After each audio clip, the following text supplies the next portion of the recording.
Halo, perkenalkan nama saya Marina Nanjela, NPM 21103178, kelas 2021D.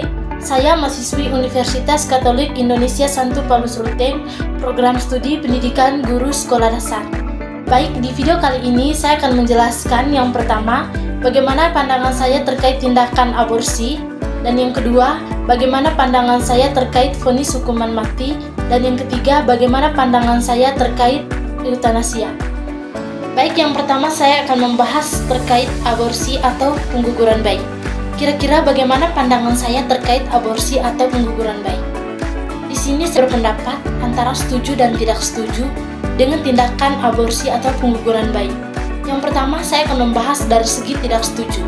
Menurut saya, tindakan aborsi atau pengguguran bayi adalah tindakan yang tidak boleh dilakukan karena itu dianggap sebagai pembunuhan berencana dan melanggar moral kemanusiaan. Tindakan ini juga dianggap sebagai tindakan mencabut hak hidup orang lain, apalagi seorang janin yang masih suci dan tidak bersalah. Selain itu, tindakan aborsi juga dapat mengancam kesehatan ibu apabila tindakan ini dilakukan dengan tidak mengikuti petunjuk dari medis. Yang kedua, saya akan menjelaskan pandangan saya terkait aborsi dari segi setuju. Menurut saya, tindakan aborsi atau pengguguran bayi bisa dilakukan ketika si ibu bayi dalam keadaan bahaya yang mengharuskan kandungannya digugurkan, dan apabila tidak digugurkan, maka akan menyebabkan kematian si ibu. Menurut saya, tindakan aborsi ini perlu dilakukan apabila si ibu dalam kondisi bahaya. Tadi saya sudah menjelaskan bagaimana pandangan saya terkait aborsi. Nah, sekarang saya akan menjelaskan bagaimana pandangan saya terkait vonis hukuman mati. Di sini saya menyetujui adanya hukuman mati. Seperti yang kita ketahui bersama, bahwa vonis hukuman mati hanya diberikan kepada orang-orang yang melakukan kejahatan yang luar biasa, seperti pembunuhan dan terorisme. Jadi, menurut saya, hukuman mati ini pantas diberikan kepada orang-orang yang melakukan tindakan tersebut karena akan memberikan rasa keadilan bagi korban dan juga keluarga korban. Hukuman ini dianggap sebagai hukuman yang setimpal yang menunjukkan bahwa tindakan kejahatan yang luar biasa tersebut akan mendapatkan sanksi yang berat. Selain itu, vonis hukuman mati juga dapat mencegah tindakan kejahatan. Hal ini dapat menjadi pencegah bagi pelaku yang berpotensi untuk melakukan kejahatan. Jika orang tahu bahwa konsekuensi dari kejahatan yang sangat berat adalah hukuman mati, maka mereka mungkin akan berpikir dua kali sebelum melakukan tindakan tersebut. Di sini saya bukannya mengabaikan HAM atau hak asasi manusia. Di sini bukannya saya mengabaikan HAM si pelaku, tetapi apakah si pelaku menghormati HAM korban? Jadi hukuman mati sangat pantas diberikan kepada orang yang melakukan tindakan kejahatan yang melewati batas. Sekarang saya akan menjelaskan bagaimana pandangan saya terkait eutanasia.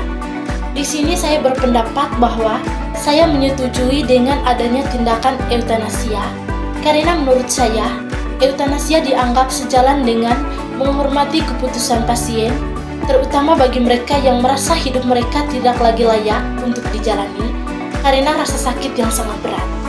Apalagi ketika mereka merasa bahwa mereka sudah merepotkan banyak orang, terkhusus keluarga, dan juga harta mereka sudah habis untuk biaya pengobatan, tetapi tidak kunjung sembuh. Apa salahnya eutanasia dilakukan? Dalam tanda kutip, eutanasia hanya bisa dilakukan apabila yang memutuskan itu pasien itu sendiri. Di sini saya tidak mengabaikan hak asasi manusia dan moral dari seorang yang bersangkutan, akan tetapi ini merupakan salah satu cara untuk membantu orang tersebut supaya rasa sakit yang dideritanya akan segera berakhir, karena pada hakikatnya manusia itu akan mati juga. Jadi percuma saja kalau dia hidup hanya untuk menderita. Baik, sekarang saya akan menyimpulkan terkait ketiga pandangan saya di atas, yakni pandangan terkait aborsi atau pengguguran bayi, hukuman mati, dan eutanasia. Yang pertama, terkait aborsi atau pengguguran bayi.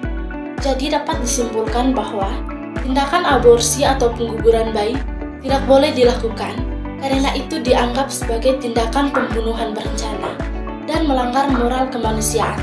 dan boleh dilakukan ketika si ibu yang mengandung tersebut dalam keadaan yang bahaya. Yang kedua, vonis hukuman mati. Vonis hukuman mati boleh diberikan kepada orang-orang yang melakukan tindakan kejahatan yang berat sebagai bentuk hukuman yang setimpal dan efek jerah bagi pelaku tindakan kejahatan tersebut. Yang ketiga, eutanasia. Eutanasia boleh dilakukan ketika si pasien sendiri yang meminta dengan mempertimbangkan keputusan keluarga pasien. Baik, jadi itu saja penjelasan tentang pandangan saya terkait tindakan aborsi atau pengguguran bayi, vonis hukuman mati, dan tindakan eutanasia. Sekian dan terima kasih.